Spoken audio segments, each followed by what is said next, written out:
It's crazy. No, it's not nothing easy, but what you gotta understand is that I took. So this is my 25th year of being in the industry, like doing music. When I did the album, that was 2015. So all of 2014, I worked on that album. So that's what I'm 23, 22 years in the game. I used all my experience to lead me to that place. I always wanted to do an album, but I felt like I wasn't ready or whatever, you know. And then I felt ready to do it, and I had a board that I wrote down before I started, like the type of people I wanted on songs together, like my wish list. Yo, if you look at that board, it's about 80% accurate of what I ended up getting on my album. And it was just me going in there, just using the same, like everything I learned in the mixtape game, everything I learned just in everything, on my network, and just leading. And the thing is, a lot of people, back in the days, people used to have to mess with me because I was a DJ doing mixtapes. And back then, the radio didn't play a lot of hip hop out here. So I did the mixtapes and I did pirate radio. So the labels and the artists would cater to me because I was one of the only outlets to get their music. Right? So they would do things for me, freestyles, drops, whatever. But now when I put out this album, I'm not that kind of DJ anymore. So they don't have to do shit for me. So I'm like, oh man, these people don't have to do anything. But I don't know, man. People just they fucks with me, and I'm just lucky, man. Like my thing is make sure whenever you solidify good relationships in this industry, and always be honest with people. You know, keep your word. You know, tell people if something's wrong. Just don't like hide it. Like just tell them, yo, I ain't doing this. Like don't ever feel uncomfortable doing something. Like make sure you just everything feels right. And I think that all that longevity and all that way of being who I am just got me there and was able for me to manifest that album. Because that album in a normal world would have cost, like, I couldn't even afford it. That like, it's golden, like, you know, not to shoot down Khaled, because Khaled first album to me. No, what Khaled does is different, totally different lane. And I seen Khaled's grind, so I have a lot of respect. I love like, Khaled. Me and him came up around the same time. But your album, it's like, I don't know if like you didn't do enough marketing around it, or it was a low budget. Look, I didn't do the album for it to be a radio hit. You know, like I wasn't on a label. I did it all by myself. It did what it did for what I could make it do. You know, I still think there's a lot of people that need to hear it. So I'm gonna do another project and try to shine light on the older album. You know, on that album. But yeah, man, it wasn't made for radio. I did it for me. Like it was strictly an album I did for myself. I did promotion. I did it. You know, it got its buzz at the time, but it got its buzz within like a pocket of like diehard hip hop. Yeah, like a hub. Because I always, you know, this is one of the things I always say. Having a cult following is better than just being famous. Like, I believe so. Like at least they're really into what you're doing. Yeah, because like you know, even though I just known of you for like a couple years, like I knew like. You had a following like for a long time, and like even like having the different artists, you know, in your project, like it just it's like it's a heavy influence, you know, as for me as a DJ and stuff like that. You know, I'm kind of ashamed that I ain't know of you, you know, because I'm like a geek. Like I'll come home, do my research as much as I can, because I tell these up-and-coming DJs that's younger than me, I tell them, like, you know, you have to do your research. Not even just, like, hip-hop as a whole, but you got to know about your city. You got to know, like, you know, where the sound came from, you know, who was the first to do this and do that. You know what I'm saying? Like, to this day, I still, like, even new artists, like for example, like, I don't know if you heard of Lunch Money. Yeah, of course. I didn't even know he was from down here. Yeah, that's my homie. And he, like, I tell people, like, even though I went to Flo Rida studio one day, because my cousin, he worked with him with the youth football league. It was just amazing, like, how this man got his MTV awards and stuff like that, because a lot of people don't know, Flo Rida used to rap before he went. He was in a group before. Yeah. So it was just like... And it was like an underground hip-hop group. And it amazes me, like, how, like, you know, you could just switch and just do something. Don't be afraid, take that leap of faith and be like, you know what? I'm going to change my route. I did it. And then, like, the man is like... People don't think he ain't doing nothing now. I'm pretty sure he's doing a lot. Flo? Yeah, I know. I'm pretty sure he's doing a lot. I saw him in New York not too long ago, and he was like, something big out there. Even with Pitbull, now I ain't gonna lie, you know, people progress, but money is a major issue. It's one of my top. It's in my top 20 for albums. Right. You know, and the I realized that even with Pitbull, like, he progressed. I like seeing like different DJs and artists. They do different. Like, look, man, you can't stay the same. And sometimes you just outgrow what you did. And Pitt is a brand. Like, he's like a world brand right now. Like, he's like a fucking celebrity around the world. Like, that's crazy what Pitt has become. You know, the dude owns schools and shit and fucking, all kinds of shit. But and going back to the mixtape stuff, like, I don't know if you know this, but like some of the first times that Pitt was heard was on my mixtape. Same thing with Ross. Maybe I known you, but maybe it was the artist. Maybe like cause like in them times, like, you had the line wires and stuff. You had the different stuff. So like our shirts different. Like, you songs. definitely probably had a song of mine. Yeah, but I probably didn't like. Yeah, for sure. You know what I'm saying? It happens because even people tell me that. They was like, bro, I didn't know you still work. You hosted this person mixtape and stuff like that. It happens. Like Ross, he posted something that I didn't even know. He posted a flyer from Studio 183rd. He said it was his first show, like official show.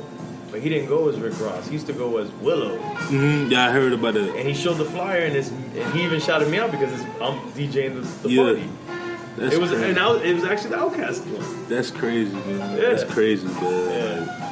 Like, it's just, I don't know, man. Like, that's why when I created the podcast, I want to learn new things, but also like get the chance to meet, like a legend like yourself, just to sit down and just. Because I'm learning, like, the knowledge and things like that. We could talk for hours if we had the chance. Yeah, man. I mean, I'll definitely do this again if you want. Yeah, of course. Cause Starbucks, y'all, once again, y'all sponsor the podcast, please. Yo, that could be possible. Yeah, because even, I want to also ask you this, too. To more with the drink champs, like, how that was, like, how was it to even get a deal with CBS? It was my boy, and this is something else from Miami that you'll learn. My homie Godfrey, he does a podcast called Gamertag Radio. I've heard of it. It's a gaming podcast, but it's like gaming, but they talk hip hop too. They talk about all kinds of hip hop too. And he's from Kendall, and he's actually in the Podcast Hall of Fame because he's like one of been doing podcasts before it was even called podcasting. Yeah.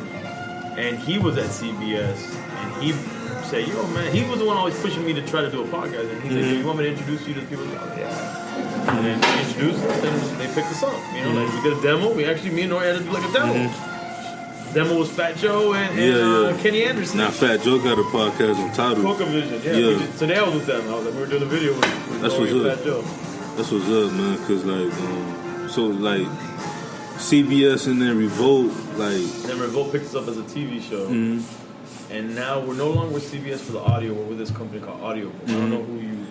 I go through Audio. My podcast is through Audio Boom, and me and my fiance, we got a podcast called Coda Talk, which I tell her all the time. I feel like that's gonna be that show that's gonna blow up. Right. Because a lot of people say it's different. Right. They like to see like our dynamic, but Audio Boom, like I'm trying to somehow, some way, one day, continue to grind and get like a partnership with them because they like. Every time I post, tag them in it, like they like it, so I'm just, doing it. There's the formula with them that I've learned, because I have friends that have published to them as well. If you you just need to get like a few thousand listens in a week or something, and they'll start to get you ads. Yeah, because like I do Radio Public, I'm on the, and they had this program. It's like it's easy, like, because they want people to like get ads. So it's like you just do like a little sign up. It's free. Right. So every time someone like listen to it, they have like their ad and stuff like that. So just day by day, I'm doing my research and things like that. Dealing with the podcast, but I'm also I got a lot of stuff going on too as well. You know what I'm saying? So with a random stuff marketing. The random stuff clothing, like I'm just building the brand. Right. You know what I'm saying? So it's a lot, man. Keep grinding, man.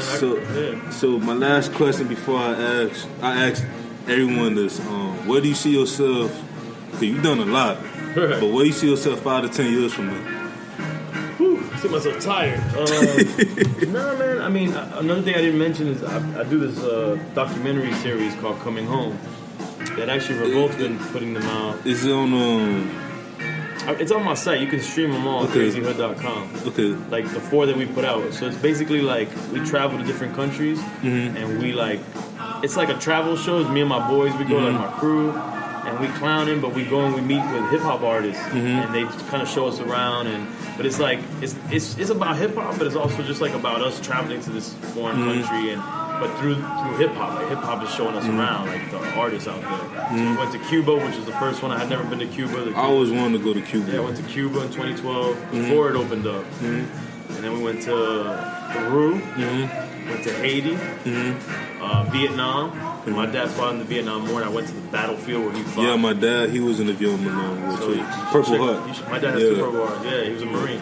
He's a Marine. I mean, he's still alive. You should check it out, like all of them. And then right now I'm about to release Colombia. The films are called Coming Home because the first one was Cuba, and it was like me going home. You know, even though I'm born here, but my family's Cuban. Yeah, I'm raised Cuban, so I called it Coming Home. Yeah, and then so they're all called Coming Home. So now it's Coming Home Colombia. And I took one of my homies, actually Drink Champ Sports. Yeah, Colombian. Took him to Colombia.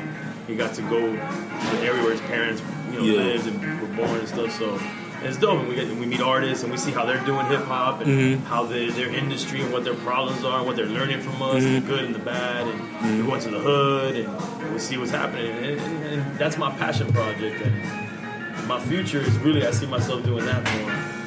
Those kind of film projects, because I really get a lot out of it. I feel like we need that though, especially like Netflix said they trying to release 700 shows. Netflix, holler at me. I mean, no, I'm working on getting a deal like that. Because right now the films, I just do them like once a year.